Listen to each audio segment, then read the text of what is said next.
Alright guys, back underneath the Mustang. I want to show you a couple things that you need to do to complete this engine pull. Okay, you're going to come across the dust shield that's underneath the car on the transmission. Okay, the dust shield has a 10mm bolt. Unscrew that, comes off, put it off to the side. You're going to have a clutch cable that goes through the lever. Okay, it's going to sit on this lower part here.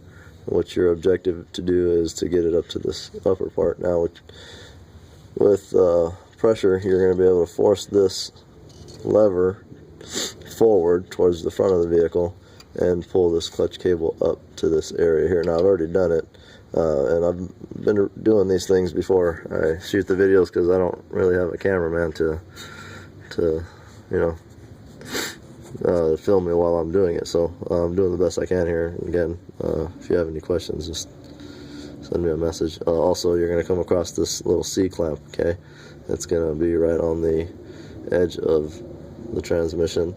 You're going to use a pick or a small flathead and pull it. I've already done that. Now I'm going to show you. It just comes right off. Okay, it looks like this.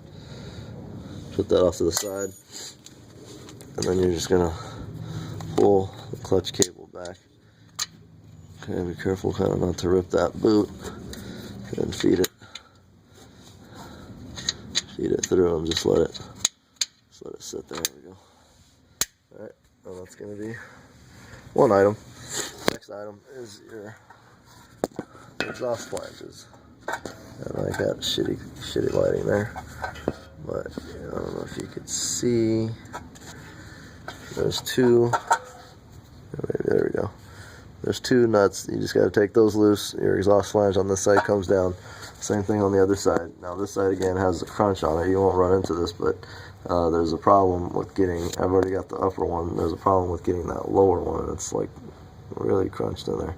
So I have no idea how I'm gonna get that. I might have to pull out my plasma cutter or do something crazy on there. But I'm gonna try to lift up the engine, like I said, and get a little bit more room that way.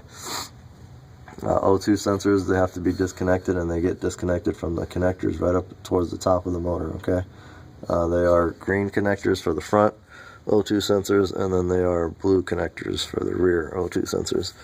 And the other O2 sensor, I'm not sure if you can see it, it's right up there. Kind of dark down here. I'm doing the best I can. I don't have a $100 camera. I'm using my camera on my phone.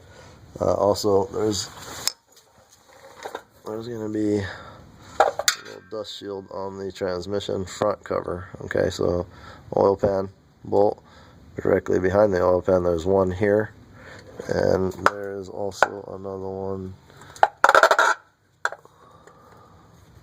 there. Hope you can see that. And those two have to come off, otherwise you're never going to get this motor out.